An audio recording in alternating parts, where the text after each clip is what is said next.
तो ये देखिए मित्रों, एक दुर्लभ वृक्ष जिस पे कितने सारे मशरूमों ने अपना घर बना लिया है।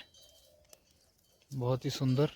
और ये देखिए कुछ मवेशी, कुछ घोड़े खच्चर, कुछ गाय बैल नीचे इधर उधर दौड़ते हुए उजाड़ खाते हुए।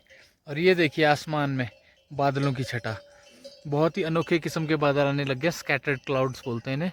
और अगर इकट्ठे हो जाएंगे तो बिल्कुल बारिश बना सकते हैं। देखिए क्या सुंदर है बादलों का डिज़ाइन, स्कैटर्ड क्लाउड्स।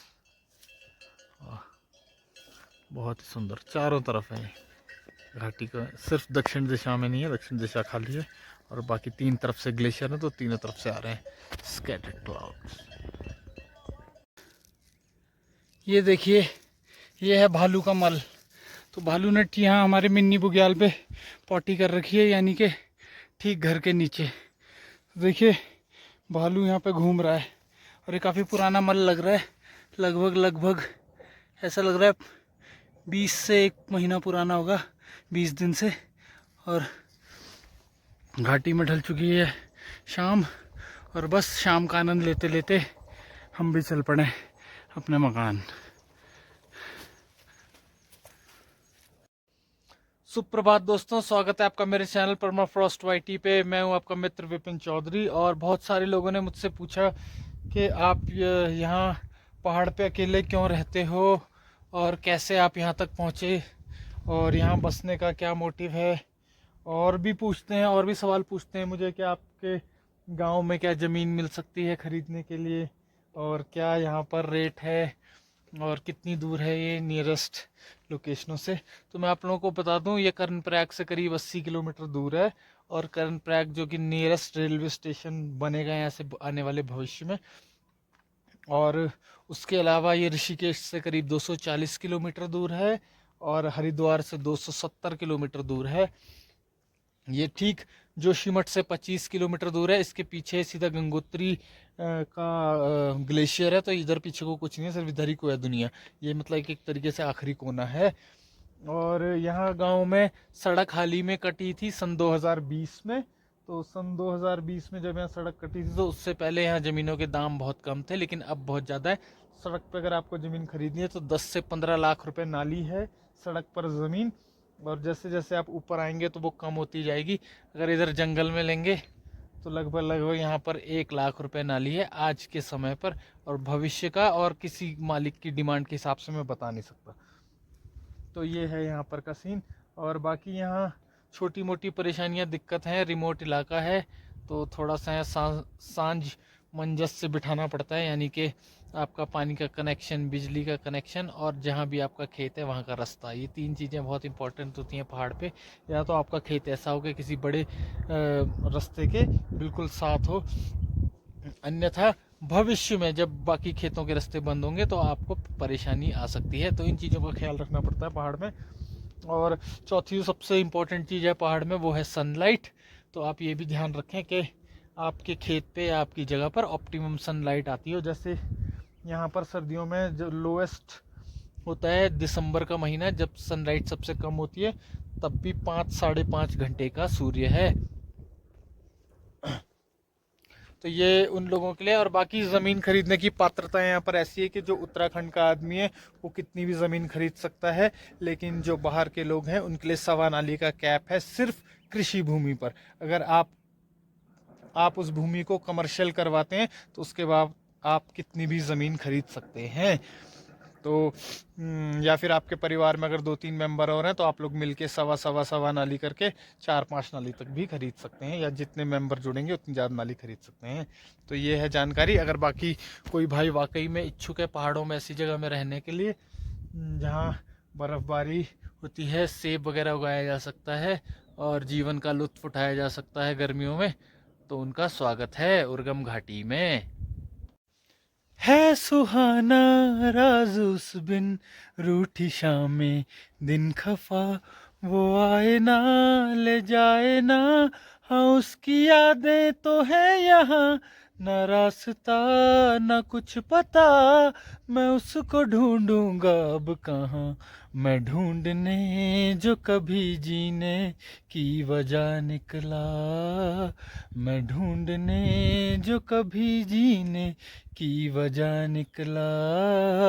पता चला कि गलत लेके मैं पता निकला, पता चला कि गलत लेके मैं पता निकला। मैं ढूंढने को जमाने में जब वफा निकला, मैं ढूंढने को जमाने में जब वफा निकला। हाँ हाँ। तो ये लो दोस्तों, गाना गुना गा के अब टाइम हो गया खाना खाने का। तो ये देखिए, बंद आमलेट बना के मैंने कर दिया तैयार, और इधर मैं कर रहा हूँ अपना दूध गरम। तो बस बंद आमलेट खाएंगे, पीछे से दूध का गिलास पियेंगे, और उसके बाद लौट जाएंगे इस धूप में। वाह! तो देखते ही देखते मौसम ने करवट बदल ली है, और वो देखो किसी ने भरकी के ऊपर जंगलों में लगा दी है आग, और इतना धुआं इकट्ठा हुआ कि ये देखो यहाँ बर्फबारी जैसे आसार बनने लग गए। तो क्या बर्फ़ पड़ेगी आज, देखना पड़ेगा। पड़ने के आसार तो हैं। तो ये लो मित्रों, देखते देखते बर्फबारी शुरू हो गई है। ये देखिए बर्फ पड़नी शुरू हो गई है ज़मीन पे।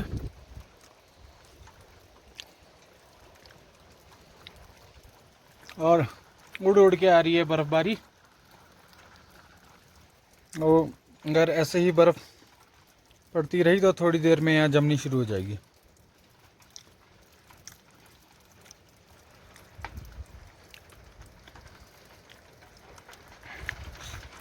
तो बहुत ही अविस्मरणीय बर्फ़ पड़ती हुई घाटी में, और धपासट पड़ती हुई, तेज़ी से पड़ती हुई, तेज़ी से बढ़ती हुई बर्फ़। वो देखिए चारों तरफ सफ़ेद होते हुए मौसम एकदम आनंदमय हो गया है। थोड़ी देर में यहाँ बर्फ़ का जमावड़ा लगने वाला है। लगता है बर्फ़ पड़ने वाली है। पड़ गई। तो ये देखो मित्रों, खतरनाक बर्फबारी हो रही है और मेरे ऊपर गिर रहे हैं बर्फ़ के गोले। वो देखो बर्फ़ के तूफान में कैसे मैं जूझता हुआ आप तक ये वीडियो पहुंचा रहा हूँ। वो देखो ऊपर से कैसे बर्फबारी आ रही है। ये देखो मेरे सर पे टिक गई है सारी बर्फ़। और यहाँ देखो सिर्फ एक टी शर्ट में मैं यहाँ बर्फबारी के बीच में कैसे लाइव इस तूफान में। ये देखिए तूफान आ रहा है, बहुत ही भयानक तूफान आ रहा है। देखिए मेरे मुंह पे कैसे लग रहा है। वो देखिए ये भी उड़ना शुरू हो गया है। इतना खतरनाक तूफान है, फोन पे भी मेरे बर्फ जमनी शुरू हो गई है। तो चलो चले अंदर की ओर और दबाएं गर्मा गर्म पराठे। तो ये देखो मित्रों, देखते ही देखते सारा माहौल सफ़ेद हो गया। हमें पता भी नहीं लगा कि कब हुई ये बर्फबारी। पर चलो बढ़िया है, जो भी है मौसम तो ऐसे ही करवट लेता है उर्गम में। तो चलो अब मज़े करते हैं, और आप लोगों से कल मिलते हैं। सायोनारा।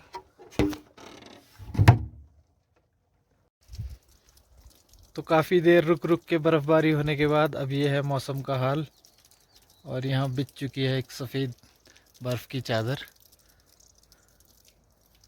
और बस उसी बर्फ़ की चादर में यहाँ आनंद करते हुए, सामने कुंवारी पास पे भी बर्फ़।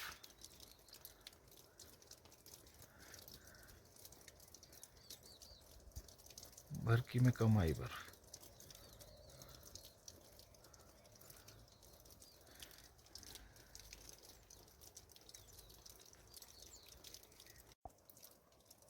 तो दोस्तों शाम की रिपोर्ट ये है कि ऊपर ऊपर जंगलों तक बर्फ़ आ गई है, और यहाँ भी पूरा बर्फीला हो गया है। सामने भी पूरे जंगलों तक बर्फ़ आ गई है। तो इसका मतलब है कि अब मौसम अगर ख़राब रहा तो और झपासट बर्फ़ आ सकती है। तो चलो मैं तो ठंड की रातों में लेता हूँ मौज, और आपको भी करता हूँ गुड नाइट।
यहाँ से रोड है।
जय हो डमरू बाबा की।